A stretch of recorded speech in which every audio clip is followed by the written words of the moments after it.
Taib. Bismillahirrahmanirrahim.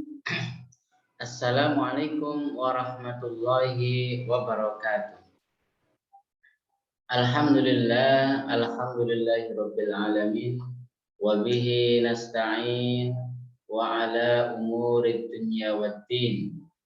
Wassalatu wassalamu ala asyrafil anbiya'i wal mursalin wa ala alihi wa sahbihi ajma'in, amma ba'd.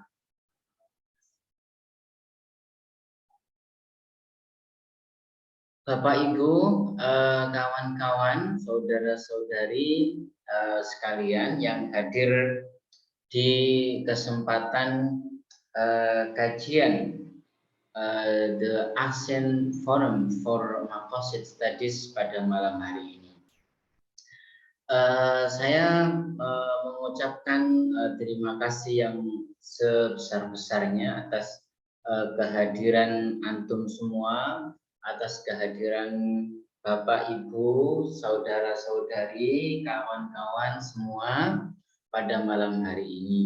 Kita sama-sama belajar, kita sama-sama saling belajar menuntut ilmu. Semoga ada manfaatnya. Dan sebagaimana yang sudah-sudah yang kita tuntut dalam forum sekarang ini adalah what pertains to the question of why, gitu ya.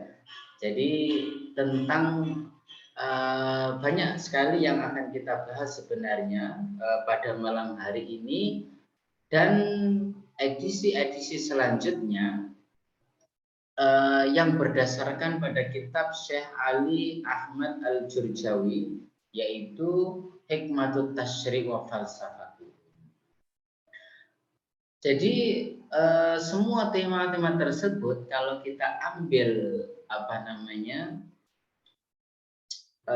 benang merah, maka semuanya saya ingin mengatakan semua merujuk pada perkataan why.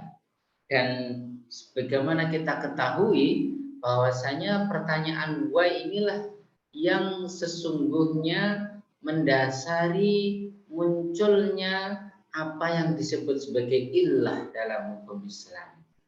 Illah itu secara sederhana bisa kita artikan sebagai sebab.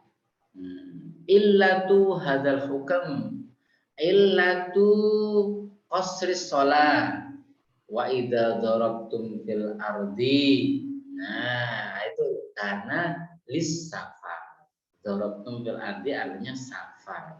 Sehingga ilat dibolehkannya mengqashar salat, yaitu sebab dibolehkannya mengqashar salat yaitu karena safar, gitu ya. Nah, nanti ada wa in kuntum maridun. Nah, itu juga menjadi ilat. Atau iskaruha yang sering kali kita dengar ya dan pelajari, bahwasanya khamr diharamkan ma'illatu tahrimihi fahuwa li iskari. Itulah yang disebut sebagai ilah. Jadi pertanyaan ilah itu adalah pertanyaan mengapa, why and why. Dan kebetulan saya sudah lama terpikat dengan perkataan why. Selalu saya masih ingat dulu ketika saya masih menimba ilmu sebagai pelajar sarjana S1 di Gontor. Saya ikut konferensi di CIOS, Center for Islamic and Occidental Studies di Gontor, Universitas Darussalam Gontor. Saya ikut konferensi dan saya bertanya gitu ya. Kebetulan pematerinya adalah Dr. Dihyatun Maskan almarhum rahimahullah, masyaallah. Dr. Dihya. Yang saya tanyakan ketika itu ma asraru dzalikal qaidah, ma asraru tilkal qawaid. Asrar. Kebetulan saya suka sekali tentang asrar ini. Maka itulah salah satu alasan mengapa ya alhamdulillah semoga berlanjut saya mendirikan grup kajian ini, yaitu Action Forum for Maqasid Studies. Jadi Maqasid itu dekat sekali dengan Masoleh. Masoleh itu dan Maqasid itu dekat sekali dengan apa yang disebut sebagai illah. Dan illah kalau kita bahasa Inggrisnya illah adalah rationification. Taklil itu rationification. Illah artinya the rational. Alasan dibalik terjadinya sesuatu itu apa? Alasan dibalik diharamkannya khamr itu apa? Alasan dibalik dibolehkannya qasar itu apa? Nah, alasan-alasan itulah yang menjadi benang merah dalam kajian kita sesungguhnya. Maka dalam kajian kita malam ini kita akan mengupas illatu irsali ar-rusul al-mubasysyirin al-mundzirin. What is the rationale behind sending an apostle, behind sending a messenger? Nah, itu ya. Kita sedikit-sedikit dicampur ya dengan bahasa Inggris ya, terutama sebab jadwal kita memang pada malam hari ini adalah will be instructed, will be conducted in English. Nah, tetapi ya saya sengaja untuk presentation ini by both Indonesian and English. Ya, semuanya tentu perlu tahapan ya. Al-Quran saja diturunkan munajaman, mutadarrijan. Masa segala proses yang kita inginkan kesuksesannya tidak kita jalankan dengan tadrijian. Itu tentu harus bertahap. Nah, dalam hal ini mungkin beberapa pembaca mungkin shock juga ya. Mungkin shock kok langsung bahasa Inggris, tapi sebenarnya saya sudah maklumkan ya. Nah, gitu ya. Tidak apa-apa. Oke. Ma hikmatu ma maqsidu irsali ar-rusul al-mubasysyirin al-mundzirin. What is the rationale behind sending a messenger? Jadi mengapa Rasul itu diturunkan? Apa sih maksud Allah menurunkan Rasul? Tentu di sini yang tahu maksud sebenarnya dari diturunkannya dan diutusnya seorang Rasul itu ya Allah sendiri.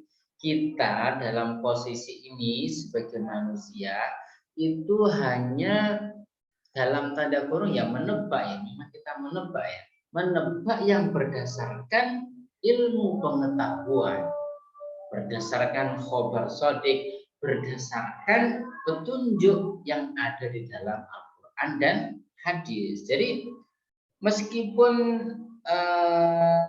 kita sebagai manusia dan apa yang kita pikirkan adalah mungkin a mere conjecture, tapi saya tidak ingin mengatakan itu hanya sebagai tebakan. Sebab tebakan kita itu adalah tebakan yang berdasar. Based on the Quran and Hadis. Maksud tebakan di sini itu pengetahuan kita untuk mengetahui kenapa sih Rasul itu diturunkan. Ini sebenarnya diskusi yang mengarah kepada teori relativitas. Relativism.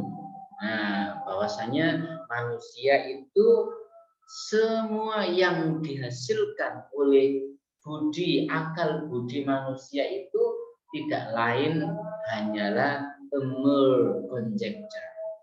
Saya tidak sepenuhnya setuju dengan itu. Ada beberapa bagian dari pendapat itu yang betul, ada beberapa bagian yang Saya rasa tidak betul. Sebab apa? Terutama apa? Terutama saya tidak ingin mengatakan itu sepenuhnya sebagai tanjim. Nah, sebab apa yang kita hasilkan dari akal budi itu memang bersumber dari ayat-ayat Al-Quran. Sumbernya jelas. Memang ada ayat-ayat yang jelas, ada ayat-ayat yang mutasyabih. Muhkamat, imma muhkamat, wa imma mutasyabihat. Gitu ya. Jadi kita mengetahui tujuan diturunkannya Rasul itu ya berdasarkan Al-Quran, berdasarkan sunnah gitu ya. Jadi ya insya Allah betul juga, sebab itulah yang dinyatakan oleh Allah gitu ya.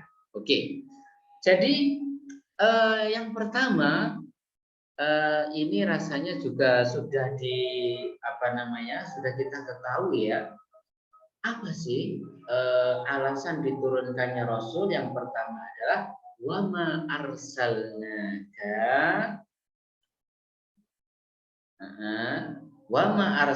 inna ya apa? Wa inna arsalnaka bil haqqi basyiran wa nadhiran. Yang pertama itu ya. Belum saya garis bawah itu ya. Basyiran wa nadhiran. Yaitu bahwa tujuan diturunkannya seorang rasul itu Rasulullah Muhammad SAW, dan juga dengan sendirinya para rasul sebelumnya adalah sebagai basyir wa nadhir, sebagai pembawa berita gembira dan juga sebagai pembawa peringatan gitu ya.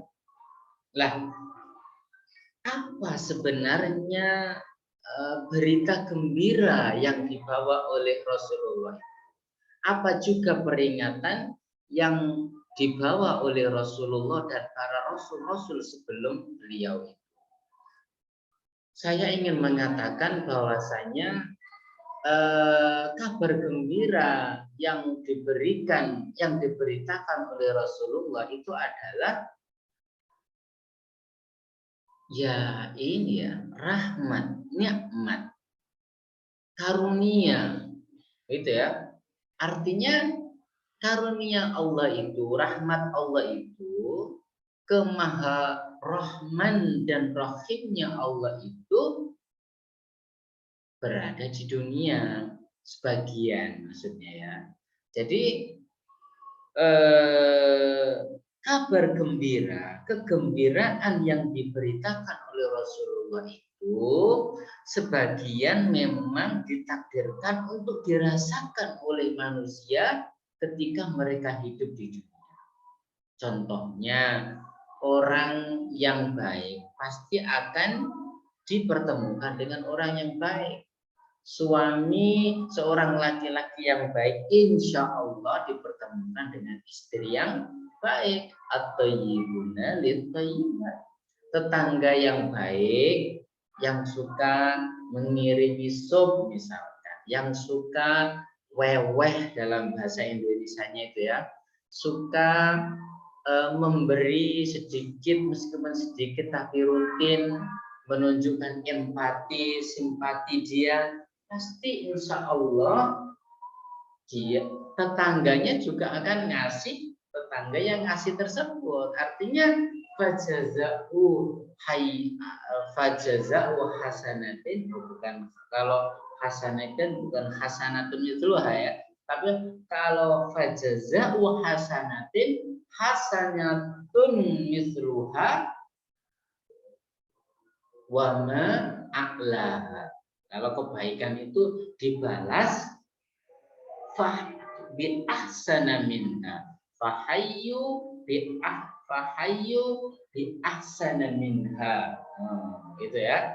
Nah, gitu. Jadi balasan dari segala kebaikan itu adalah bisa kita rasakan di dunia. Gitu ya. Nah, sebagaimana kebaikan di dunia ini pun, kalau kita berbuat keburukan kita zalim terhadap orang lain, maka kita pun akan mendapatkan kira-kira kezaliman serupa.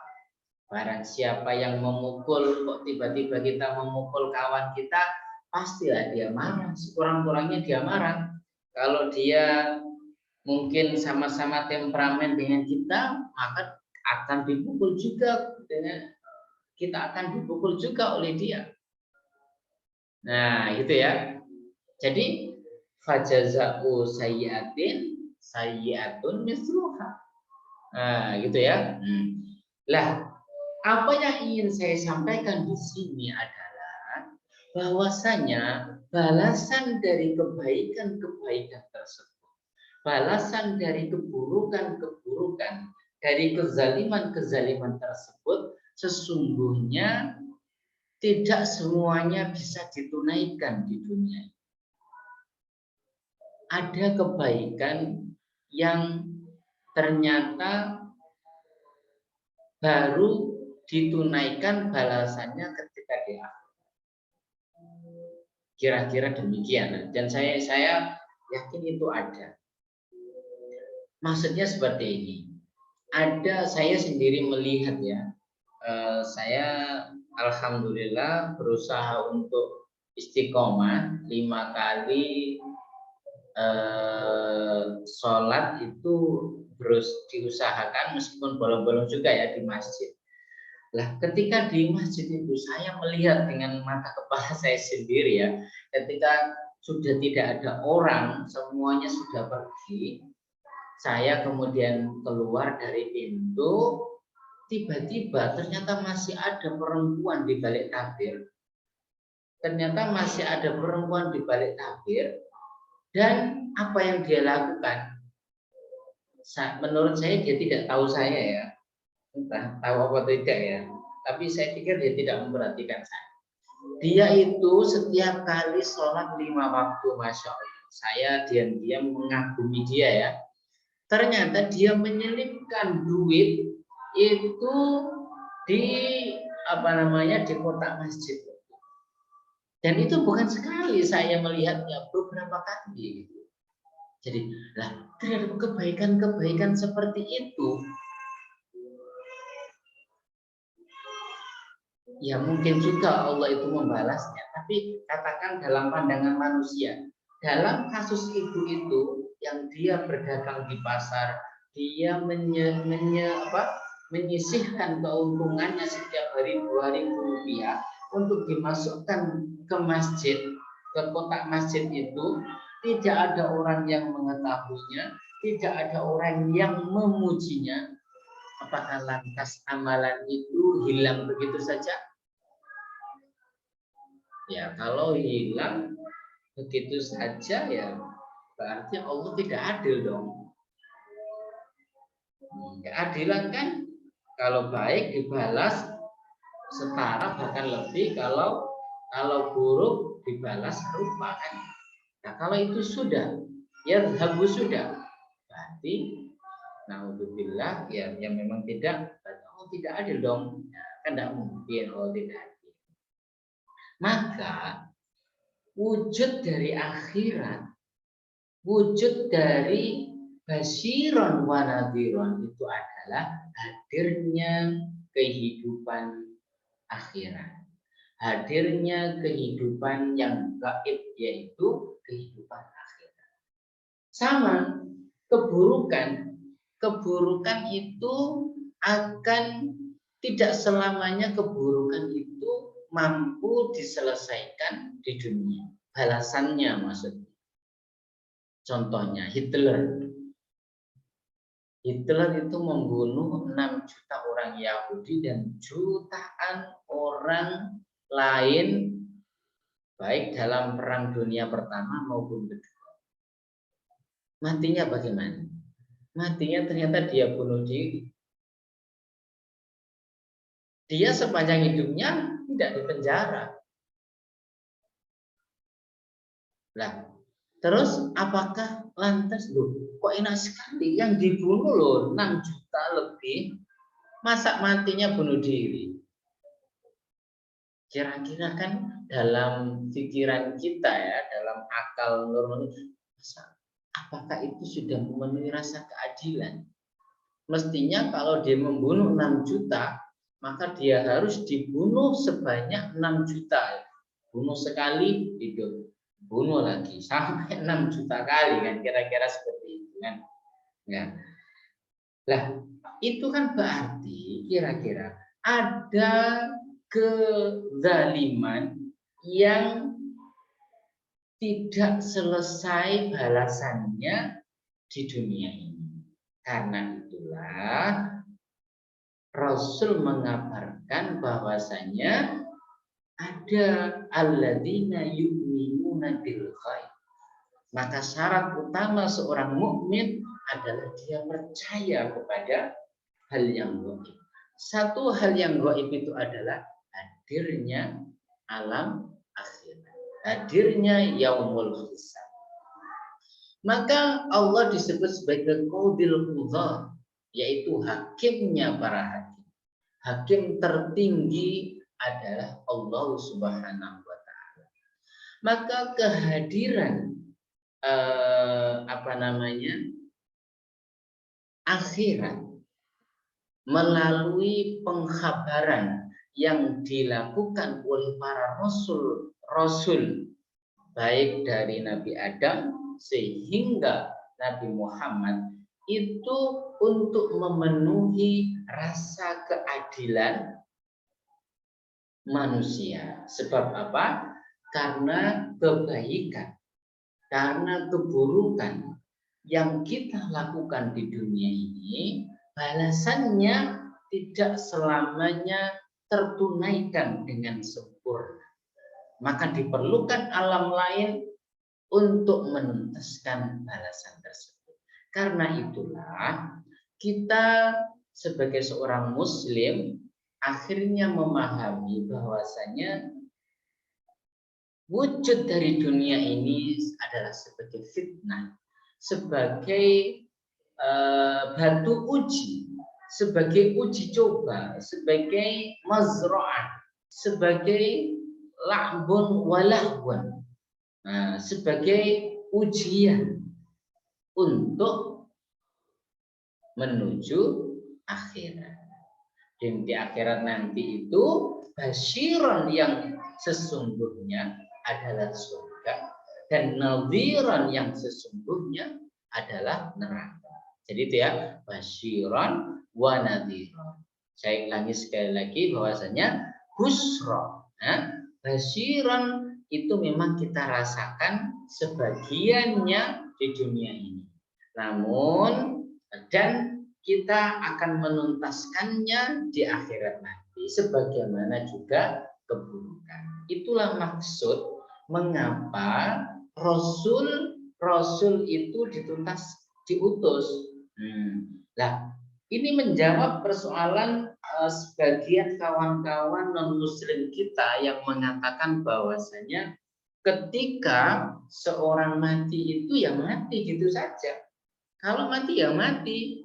Nah, kalau seperti itu kan kira-kira tidak memenuhi rasa keadilan kita. Bagaimana kalau orang membunuh 1000 orang, lalu dia bunuh diri seperti Hitler begitu saja, dia tidak merasakan penderitaan? Bagaimana? Masa mati begitu saja kan tidak. Atau juga ini menyangkal pendapat yang mengatakan bahwasanya ketika manusia itu bereinkarnasi, ketika mati sebenarnya mereka bereinkarnasi menjadi hewan, menjadi udara, menjadi tumbuhan, menjadi pohon, bermacam-macam.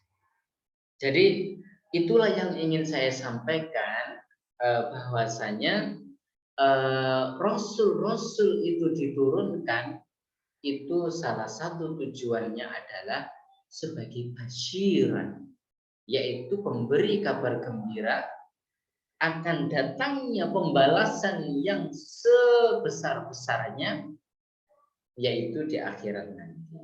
Dan juga sebagai nadhiran bahwasanya kita jangan seenak udel dewe kita untuk melakukan keburukan. Karena bagaimanapun keburukan yang kita lakukan, meskipun tidak ada orang yang mengetahuinya, sesungguhnya pasti akan dibalas. Kalau tidak di dunia, maka di akhirat nanti. Faman ya'mal misqala dzarratin khairan yarah wa man ya'mal misqala dzarratin syarran yarah. Masih ada 2 poin sebenarnya yang ingin saya sampaikan terkait hikmah di balik diturunkannya seorang rasul, yaitu tadi kan basyiran wa nadhiran, yang kedua ada kafatan linnas, dan yang kedua adalah rahmatan lil alamin. Tapi sampai jumpa di video selanjutnya dan insya Allah di kajian selanjutnya. Ihdinas siratal mustaqim. Wassalamualaikum warahmatullahi wabarakatuh.